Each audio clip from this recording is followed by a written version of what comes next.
नमो अर्हंताणं नमो सिद्धाणं नमो वायरीयाणं नमो वज्रायाणं नमो लोये शब्दसाहूरं मैं ध्रुव हूँ मुझे परिणति नम कर बनी पूज्य परमात्मा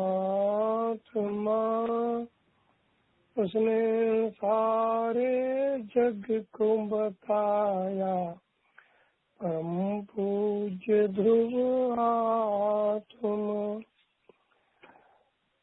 आज हम और आप सभी को मिलकर के पूज्य श्री लालचंद भाई की 111वीं जन्म जयंती के बारे में के उपलक्ष्य में उनके जीवन दर्शन और उनके द्वारा जो तत्व दिया गया है मुक्ति समाज के लिए उस पर थोड़ी सी चर्चा करनी है।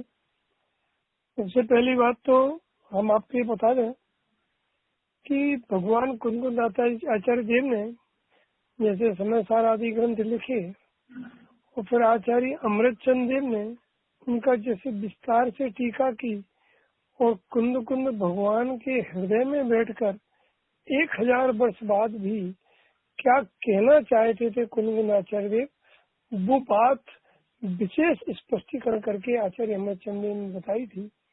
ठीक उसी प्रकार कुछ गुरुदेव श्री ने 45 वर्ष तक जो तत्व का उपदेश दिया उसमें गुरुदेव की वाणी में आए हुए सूक्ष्म तत्वों का अपने भाषा में और अपनी शैली में पूज्य लालचंद भाई ने जो आध्यात्म के मूल सिद्धांतों का विशेष स्पष्टीकरण किया।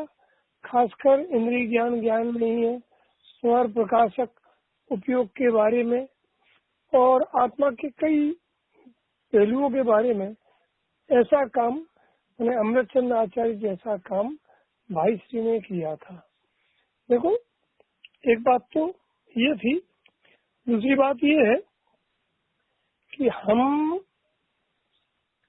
करीब करीब परिचय में तो थे भाई श्री के, क्योंकि जब जयपुर विद्यालय खुला था, जयपुर विद्यालय में हम ही लोगों ने शर्त रखी थी विद्यार्थियों ने, क्योंकि फर्स्ट बैच के हम विद्यार्थी थे कि साहब हम तो सोनगढ़ रहना चाहते हैं, जयपुर नहीं रहना चाहते हैं, हमें सोनगढ़ में ही व्यवस्था करो। तो वहाँ कहा गया था कि साल में आपको 1-2 बार सोनगढ़ ले जाएंगे शिविर वगैरह में, जो यहाँ पर 20 दिन का शिविर चलता था और समय समय पर अच्छे आध्यात्मिक विद्वानों का समागम भी कराएंगे। तो वहाँ पर भाई श्री आया करते थे।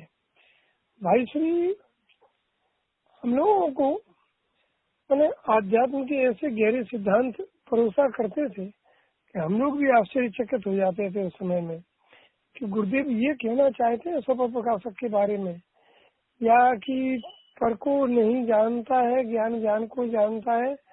ऐसे ऐसे सूक्ष्म सिद्धांत देते थे कि हम आपस में बैठ के चर्चा करते थे कि अरे गुरुदेव ये बात बताना चाहते हैं। इस तरह से जयपुर विद्यालय खुलने से थोड़ा हमारा परिचय रहा भाई श्री का, और भाई श्री का थोड़ा सा मन में हमें एक बार ऐसा हुआ था, क्योंकि उस समय एक ऐसी लहर चलती थी भाई श्री के प्रचरणों में ज्यादातर कि आत्मानो स्वभाव ज्ञान और ज्ञानનો સ્વભાવ આત્માને જાણવું और जाननारो जनाए छे खरेखर पर जनातो नहीं। तो इस पर काफी व्याख्यानों समाज में काफी हुआपोई चल रही थी। तो हमारे उस समय हम सागर में कपड़े का बिजनेस करते थे, सागर रहते थे, शादी हो चुकी थी। तो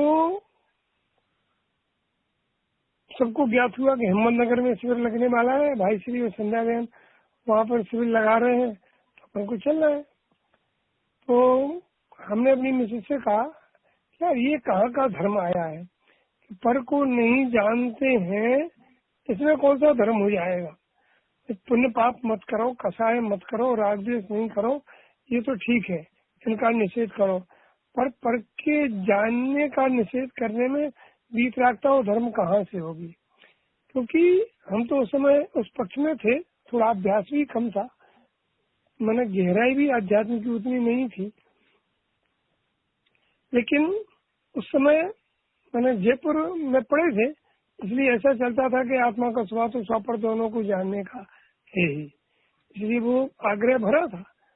तो हमने ऐसा मन में सोचा था कि हम तो इस बात का विरोध करेंगे, पर को नहीं जानता है ये तो होने ही नहीं चाहिए।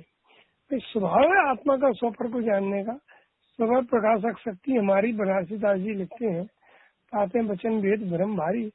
इसलिए हमारी मिसेज ने हमसे रिक्वेस्ट की कि जब तुम चल तो रहे हो तो तुम विरोध नहीं करना, वहाँ पे पहले 4-5 दिन सुनना, 4-5 दिन सुनने के बाद में फिर तुम्हें लगे तब बाद में विरोध करना है। हमने कि चलो अच्छा, प्रतिज्ञा करके गए थे कि 4-5 दिन हम कुछ नहीं बोलेंगे, केवल सुनेंगे। लेकिन भाई श्री के प्रवचनों के माध्यम से मुझे उन 4-5 दिनों में ये लगने लगा कि वास्तव में आत्मा पर को कहाँ जानता है।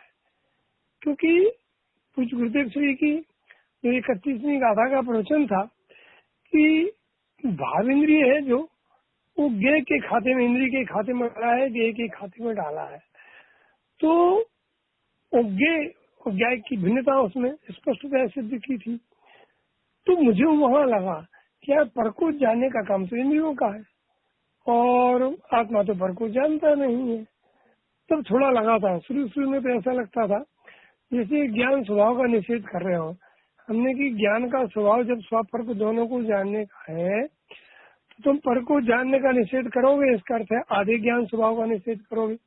आधे ज्ञान स्वभाव का निषेध करोगे तो अभिप्राय में पूरे ज्ञान का निषेध ही हो गया, क्योंकि आधा ज्ञान तो होता ही नहीं है, ज्ञान तो स्वपर प्रकाशक होता है। तो इस टाइप के स्वपर प्रकाशक के पक्ष को लेके हम गए थे, लेकिन निराकरण ये लेके आए थे कि ज्ञान वास्तव में पर को नहीं जानता है। ज्ञान का स्वभाव ही नहीं है पर को जानना।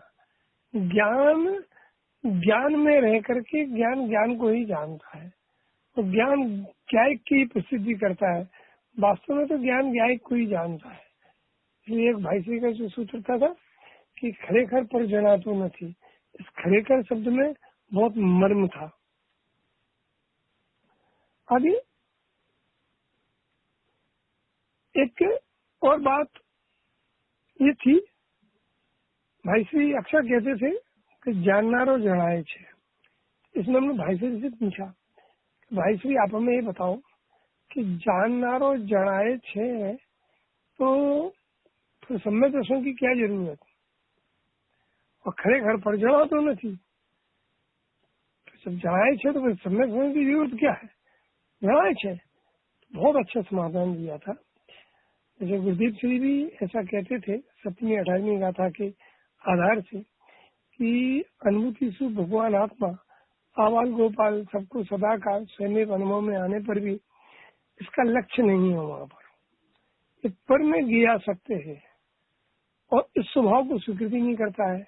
ऐसे ही भाई श्री ने हमें समझाया उस समय में कि बेटे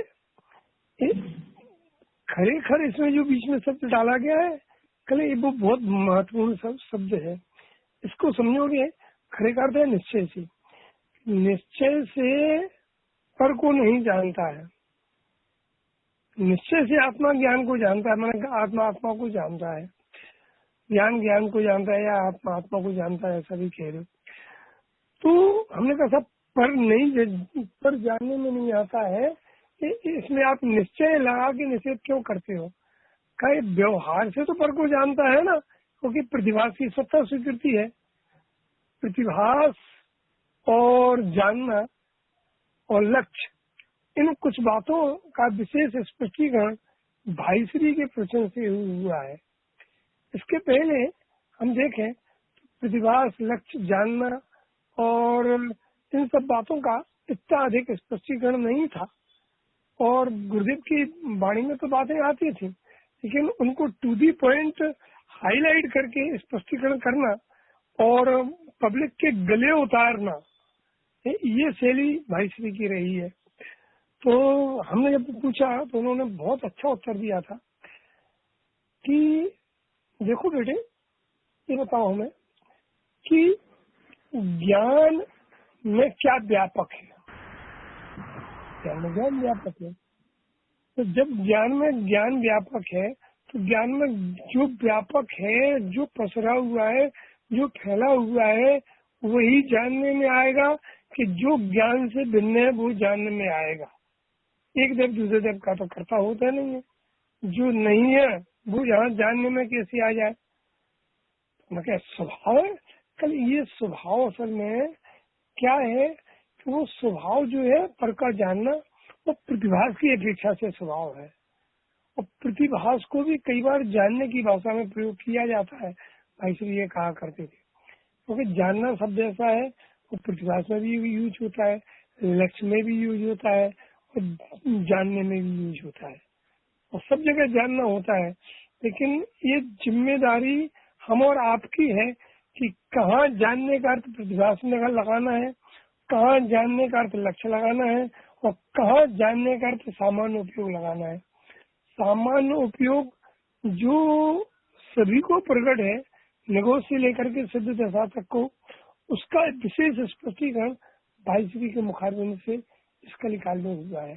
क्योंकि सामान्य उपयोग को कई लोग जानते ही नहीं थे, वो तिरोभूत हो गया था। जबकि वो सामान्य उपयोग की समझ से और उसके स्वरूप जानने से आत्मा के निकट जाने का मार्ग खुल जाता है। क्योंकि वो सामान्य उपयोग भी आदमी को प्रसिद्ध कर रहा है। इसलिए मैंने ये समझ लो कि आध्यात्म की कुछ गहरी गहरी बातें और खासकर सूक्ष्म बातें, जिन बातों का यदि हम गहराई से चिंतन मनन और अध्ययन करें तो नियम से आत्मानुभूति हो सकती है। ऐसी बातों को भाई श्री ने स्पष्टीकरण किया था। खासकर भाई श्री की प्रिय गाथा थी छठवीं गाथा। पहले तो वो बहुत लिया करते थे। क्या था कि अभी अभी हमने भाई श्री का थोड़ा जीवन देखा तो उसमें एक जगह ऐसा लिखा मिला कि भाई श्री को छठवीं गाथा से ही आत्मानुभूति हुई थी। मैंने उनकी आत्मानुभूति में छठवीं गाथा निमित्त पड़ी थी कि ज्ञाकार की अवस्था में जो ज्ञायक ने जनाया वही स्वरूप प्रकाशन की अवस्था में जानने में आता है। तो अब देखा है कि ज्ञान में बन रहा है ज्ञाकार और ज्ञान में बन रहा है ज्ञायक का आकार स्वरूप प्रकाशन। तो ये दोनों एक ही घटनाएं हैं, एक ही चीज है। अर्थात कि जैसे मान के चले अपन लोग कि एक व्यक्ति निर्विकल्प दशा में आत्मा को जान रहा है, उसके जानने में क्या आ रहा है? अपन कहेंगे सब उसके जानने में आत्मा आ रहा है। तो अब ध्यान देना जरा कि गहराई से देखा जाए तो आत्मा जानने में नहीं आ रहा है, बल्कि उसकी ज्ञान पर्याय ने जैसा आत्मा था वैसी ही रचना बनाई है, वो अपनी ही रचना को उसने जाना। अब इसी को छठवीं गाथा में देखें कि ज्ञाकार बने में तो ज्ञेयों को ज्ञान नहीं जानता है, कभी नहीं जानता है, कभी जाने ही नहीं है। परंतु ज्ञेयों का जैसा आकार होता है, ज्ञेयों से निरपेक्ष रह के ज्ञान अपने अंदर वैसी ही रचना बनाता है।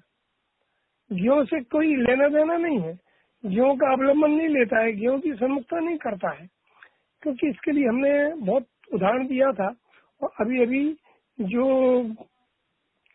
9 एपिसोड दिए थे प्रयोगात्मक भेद विज्ञान में, उसमें भी हमने इसको थोड़ा हाईलाइट किया था कि स्वप्न के काल में ज्ञेय नहीं होते हैं, लेकिन ज्ञेयाकार तो बना होता है। तो उस समय जो ज्ञेयाकार बना है या उस समय अपन कहें कि पर का प्रकाशन बना है, उसमें पर का कितना हस्तक्षेप, सहयोग, मदद, सहायता या उपस्थिति है। तो स्वप्न के काल में तो ज्ञेयों का कोई भी मदद सहायता नहीं होती है और ज्ञेय तो होता है।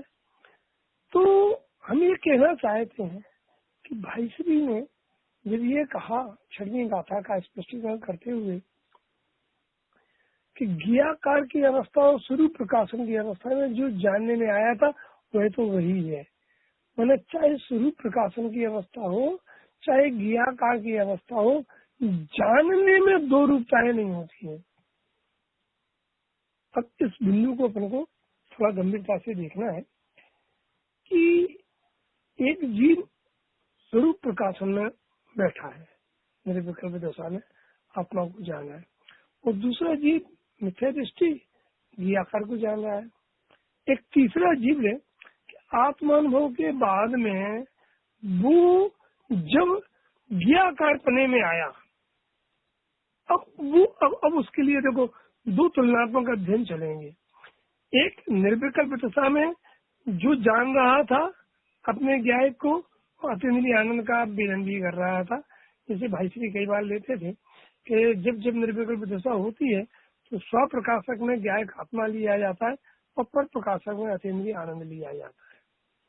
लेकिन अब वही ज्ञानी आत्मा जब शुद्ध प्रणति में आता है, शुद्धोपयोग छूटने के बाद, तब वो अपने ज्ञान को किस रूप में घोषित करता है, वो बात छठवीं गाथा में बहुत अच्छे ढंग से आचार्य अमृतचंद देव ने ली है कि जब वो स्वरूप प्रकाशन से बाहर आया और ज्ञाकार अवस्था में आया तो उसने ज्ञान में क्या देखा कि अरे उस समय जिस समय स्वरूप प्रकाशन कर रहा था उस समय में भी ज्ञान को ही जान रहा था, और जिस समय हमारे ज्ञान में माने ज्ञों का प्रकाशन हो रहा है, अर्थात ज्ञ जानने में आ रहे हैं या ज्ञों की प्रसिद्धि हो रही है, उस समय में भी ज्ञान को ही जान रहा है।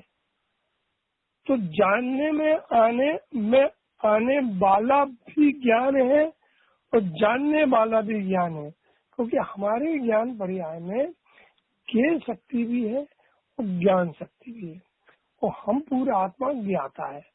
ज्ञाता, ज्ञान और ज्ञ तीनों अभिन्न होते हैं। बनारसीदास जी ने एक जगह लिखा है शुद्धोपयोग के काल में ज्ञाता, ज्ञान और ज्ञ और ध्याता, ध्यान और ध्येय, इन चीजों की विकल्प मिट जाती है। वही ध्याता होता है, वही ध्येय होता है, वही ध्यान करने वाला होता है। तीनों अभिन्न होते हैं। जैसे ज्ञाता, ज्ञान और ज्ञ अभिन्न होते हैं। तो छठवीं गाथा की जो अपनी चर्चा चलती थी कि वर्तमान में हम और आप देखें जरा, मान लो कि दीवार जानने में आई या भगवान की मूर्ति जानने में आई या इस समय में आप अपने मोबाइल को देख रहे हो या कुछ भी जानने में आ रहा है, तो जो तुम्हें जानने में आ रहा है, लग रहा है, वो भ्रम है। जानने में आ रहा है हमें हमारा ज्ञान, जानने में आ रही है हमें हमारे ज्ञान की पर्याय, वो ज्ञान की पर्याय की ऐसा लचीलापन था, ऐसा माने सॉफ्टनेस थी कि जैसा ज्ञ सामने होता है वैसी ज्ञान पर्याय पढ़ में जाती है, लेकिन ज्ञों से लेके नहीं, ज्ञों में से नहीं, ज्ञों के आधार से नहीं, अपने आधार से, अपने में से, अंदर से ही पर्याय ऐसी योग्यता लेके उत्पन्न होती है कि उस समय, जैसे कि समय जो शब्द सुन रहे हैं आप, तो वो पर्याय ही आपके ज्ञान गुण में से ऐसी योग्यता लेके उत्पन्न हो रही है। जैसे शब्द यहाँ निकल रहे हैं उन्हीं के शब्दों जैसी आपकी ज्ञान पर्याय निकल रही है, और आप उस अपने ज्ञान पर्याय को जान रहे हो। तो अब जान तो रहे हो ज्ञान पर्याय को, लक्ष्य नहीं है अपने ज्ञान की उत्तर समय की योग्यता पे, और लक्ष्य नहीं है ज्ञायक पे, कारण पता नहीं है ज्ञान पर्याय का कारण ज्ञायक था। तो क्या हुआ कि यही भ्रम और मिथ्यात्व की पुष्टि करने लगे कि साहब मंगल जी ने जो बोला है उससे ज्ञान हुआ है, हमारे ज्ञान का कारण ये है। अगर वो नहीं बोलते तो ज्ञान नहीं होता, हम और हमें अपने ज्ञान के कारण नहीं लगते। इसमें हमने अनादि काल से अपने ज्ञायक का अनंत तिरस्कार किया है। क्यों किया है? क्योंकि ज्ञान का दाता तो त्रिकाली ध्रुव अंदर में था, अथवा भेद से कहें तो वो ज्ञान पर्याय स्वयं अपनी योग्यता से सत्कारक से पड़म रही थी। तो उस ज्ञान पर्याय में मात्र ज्ञान पर्याय ही विद्यमान थी। तो चाहे स्वरूप प्रकाशन की अवस्था हो तो समय भी ज्ञान को जान रहा है, चाहे ज्ञाकारपना हो, उस समय भी ज्ञान ज्ञान को जान रहा है। ज्ञान की जानने की विधा में फर्क नहीं पड़ता है, अर्थात ज्ञान ज्ञाकार अवस्था में ज्ञों की मदद से प्रण में या ज्ञों की सन्मुखता से प्रण में या ज्ञों के कारण प्रण में, ऐसा नहीं है। और स्वरूप प्रकाशन की अवस्था में ज्ञाय के कारण प्रण में, ऐसा नहीं है। देखो, ज्ञाय की सन्मुखता, गुरुदेव श्री ने कई बार खुलासा किया है इस बात का कि स्वाप लक्ष्य करने से सम्यक दर्शन होता है, लेकिन लक्ष्य में कई बार गुरुदेव कहते थे कि पड़खा फिरता है। क्या पड़खा फिरता है? कि मैं पर्याय मात्र नहीं हूँ, मैं संयोग नहीं हूँ, मैं एक समय की पर्याय नहीं हूँ, मैं एक ज्ञायक हूँ। ऐसा जो श्रद्धा का पड़खा फिरा करवट ली श्रद्धा में, तो बस उस समय जो जानने में आया, तो कहा क्या जानने में आया?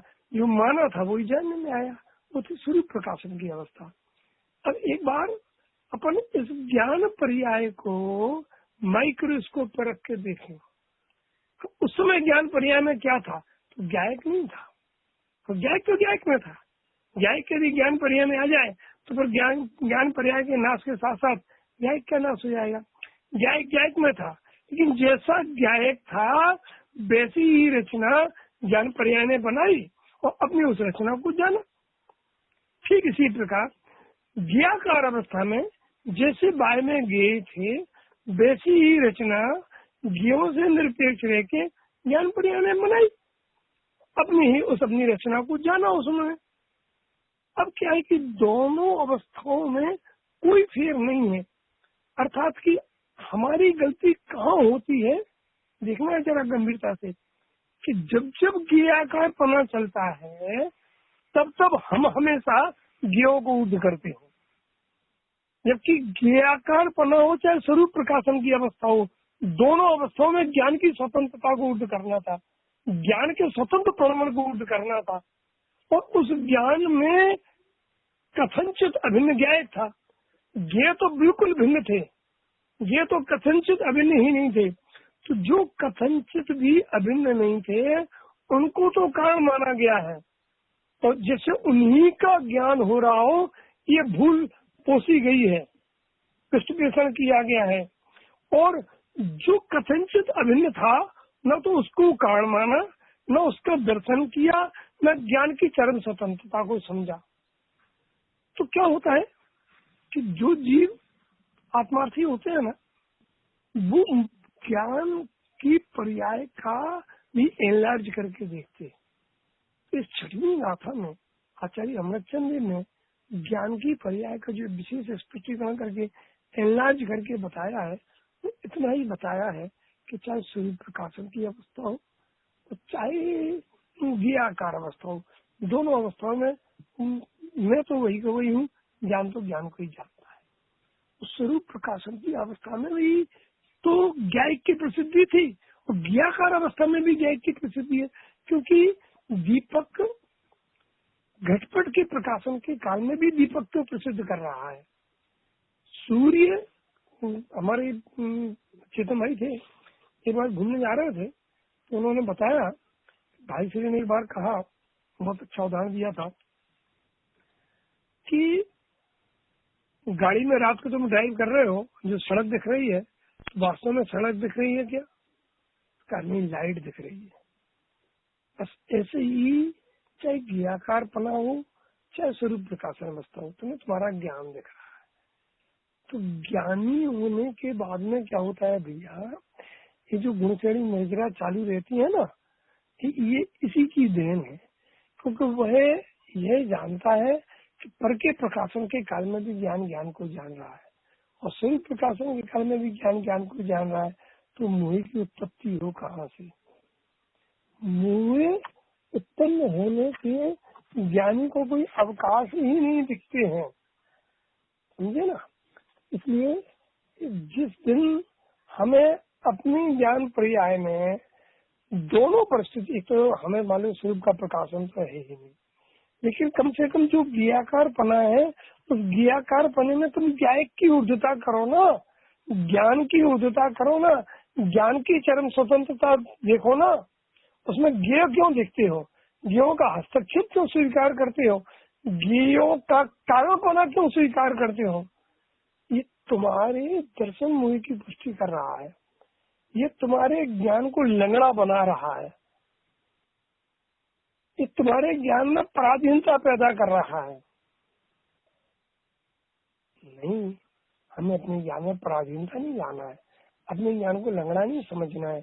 ज्ञों का सहयोग लेके ज्ञान पढ़ने ऐसा नहीं है। ज्ञान अपनी ताकत से ज्ञों का प्रतिभास होता है तो होता है, लेकिन प्रतिभास का अर्थ कोई जैसे कि दर्पण में बाह्य के पदार्थों का अक्ष पड़ता है ऐसा नहीं है। दर्पण का उदाहरण दिया तो जाता है, क्योंकि अब तो उसका सत्य के उदाहरण से सिद्ध करते हैं कि ज्ञेय नहीं है और ज्ञान जानने में आ रहा है, स्पष्ट जानने में आ रहा है, तो ऐसा अक्ष नहीं होता है।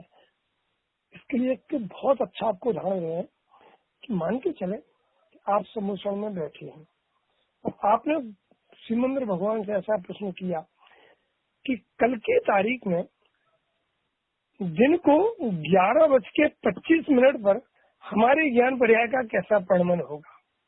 और श्रीमंद्र भगवान ने आपकी ज्ञान पर्याय का परिणमन बताया कि ये आपकी ज्ञान पर्याय सी परिणमी की, और अब दूसरे दिन वैसी परिणमी। तो वो जो परिणमी है, अब आज आप विचार करो कि सामने जो गे आए हैं उनके कारण परिणमी है कि वो परिणमने की योग्यता लेके बैठी थी तो परिणमी है। आप कहोगे तो भगवान ने एक दिन पहले बता दिया था हमारे लिए कि कल ऐसी परिणमेगी, तो वो परिणमने की योग्यता थी तुम्हारी कि ज्ञों की। अगर योग्यता तुम्हारी थी तो उस योग्यता को आज स्वीकार करके जगाओ ना। प्रति समय जितने भी ज्ञेय आकार परिणमन होने हैं उनमें ज्ञों का बिल्कुल हस्तक्षेप स्वीकार नहीं करो नाथ, सहयोग स्वीकार मत करो नाथ। तुम्हारा अंदर का ज्ञायक का पूरा पूरा सहयोग है। अभेद अपेक्षा से देखो तो ज्ञायक ही उस ज्ञान रूप परिणमा है, और भेद अपेक्षा से देखो तो पर्याप्त तत्समय की योग्यता से उस ज्ञाकार रूप परिणमती है। वस्तुतः ज्ञाकार रूप नहीं परिणमती है, ज्ञान पर्याप्त तो ज्ञान आकार रूप रहती है। ज्ञेय का सादृश्य बना देख करके मात्र उस ज्ञान पर्याय को ज्ञाकार संज्ञा व्यवहार से दी गई है, सादृश्य बना देख करके। इसलिए हम कई बार शब्द प्रयोग करते हैं ज्ञेय सादृश्य ज्ञान। ज्ञान ज्ञान ही है, ज्ञान कभी ज्ञाकार होता नहीं है, ज्ञान हमेशा ज्ञानाकार ही रहता है। क्योंकि ज्ञान का फिजिकल स्ट्रक्चर जो सामने ज्ञेय है काफी बड़े बड़े उन जैसा थोड़ी हो जाता है। जो तुम्हारी करीब 3.5 हाथ का शरीर है तो उस शरीर प्रमाण तुम्हारा ज्ञान गुण है, क्योंकि उसी शरीर प्रमाण वर्तमान में आत्मा है, तो उसकी ज्ञान पर्याय का परमन फिजिकल स्ट्रक्चर तो ये 3.5 हाथ मनुष्य आकार ही रहेगा ना। और उसमें जो जानने में आ रहा है वो तो ज्ञान ही जानने में आ रहा है। अब तुम्हें लग रहा है पेड़ जानने में आ रहा है, मानस्तंभ जानने में आ रहा है, तो 64 फुट वाला मानस्तंभ तुम्हारे ज्ञान पर्याय 64 फुट लंबी थोड़ी हो जाती है ना। इसलिए ज्ञान पर्याय की सूचना से खोज करोगे तो ज्ञान तक पहुंच जाओगे। अब हम चाहते थे कुछ भाई श्री की जब 100वीं जन्म जयंती हुई थी उस समय में एक छोटी पुस्तक निकली थी 100 बोलों की। उसमें से कुछ बोल हमने अच्छे लगे थे, और खासकर 24 नंबर का बोल जिसकी चर्चा हम बाद में लेंगे। पहले अभी समय है अपने पास। पंडित जी आज टाइम हो गया है, परंतु वो फिर अगले जब हमारे आपके साथ होवे ना तो वहाँ से वो बोल ले लेना, और फिर विस्तार से भी अगर एक एक लेंगे तो भी बहुत आनंद आएगा। परंतु वो ही है कि अगर हम ज्ञान को ज्ञान से ही देखें तो फिर मोह की उत्पत्ति, हमें ज्ञान ही जानने में आता है तो फिर मोह की उत्पत्ति ही ना होवे।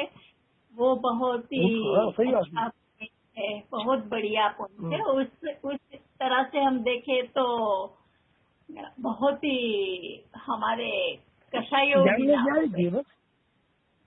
बराबर है। परंतु पंडित जी बहुत अच्छा रहा, टाइम की सीमा है और आपका भी लेट